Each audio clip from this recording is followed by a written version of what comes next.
L'homme qu'elle avait épousé n'était pas humain. Les histoires des Pieds-Pots. Tout commence à Lomé, au Togo, sous le soleil ardent de l'Afrique de l'Ouest. Kiki avait 20 ans. C'était une fleur en pleine éclosion, une jeune fille simple, belle, mais dont le cœur débordait de rêves trop grands pour la modeste maison familiale. Comme tant d'autres de sa génération, Kiki cherchait une porte de sortie, et cette porte, elle crut la trouver à travers l'écran lumineux de son téléphone. Sur les réseaux sociaux, un homme est apparu. Il disait s'appeler son futur, prétendait avoir 30 ans et vivre une vie dorée en Espagne. Au début, ce n'était qu'un jeu innocent. Des messages échangés tard dans la nuit, des appels vidéo où les pixels dessinaient les contours d'un amour naissant. Ils riaient, s'envoyèrent des cœurs virtuels, et Kiki se sentait enfin exister. Mais très vite, l'amour digital s'est matérialisé d'une façon bien concrète. L'argent. L'homme ne se contentait pas de mots doux. Il envoyait des sommes qui donnaient le vertige, des montants que le père de Kiki n'avait jamais vus de sa vie. Dans la maison familiale, la pauvreté reculait à mesure que les transferts arrivaient. La mère de Kiki, une femme usée par les luttes quotidiennes pour nourrir ses enfants, voyait en cet étranger une bénédiction divine.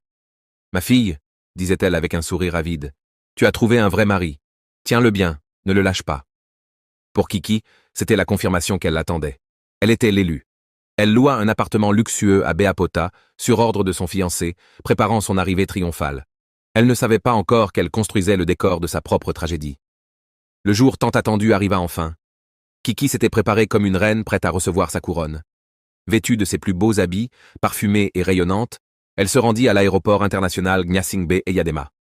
Dans le taxi, son cœur battait la chamade. Elle se répétait en boucle. « Aujourd'hui, ma vie change. Aujourd'hui, l'Espagne vient à moi. » L'excitation était à son comble. L'adrénaline masquait toute prudence. Une fois dans le hall des arrivées, ses yeux scannèrent la foule, cherchant le jeune homme sémillant de 30 ans qu'elle avait vu sur son écran. L'avion avait atterri, les passagers sortaient, mais son prince restait invisible. Paniquée, elle l'appela. Sa voix au téléphone était calme, trop calme. « Regarde bien, je suis là, en chemise bleue. » Kiki leva les yeux et son monde s'effondra. L'homme qui lui faisait signe n'avait pas 30 ans. C'était un vieillard, un vieux papa, dont l'âge semblait doubler celui annoncé. Figée sur place, le souffle coupé, elle murmura « Ce n'est pas possible. » Le vieil homme, lui, souriait, ouvrant les bras comme s'il possédait déjà son âme. « Ma chérie, viens, c'est bien moi. » L'instinct de Kiki lui criait de fuir, de courir loin de ce mensonge incarné. Mais la voix de sa mère résonnait dans sa tête, plus forte que sa peur. « C'est la chance de ta vie. Accroche-toi. » Rentrée chez elle, en larmes et honteuse, elle confia son désarroi à sa mère. Mais celle-ci, aveuglée par la misère, trancha froidement. « Un vieux riche vaut mieux qu'un jeune pauvre. Regarde son niveau, pas son âge. Demain, tu seras en Espagne. » Ce jour-là,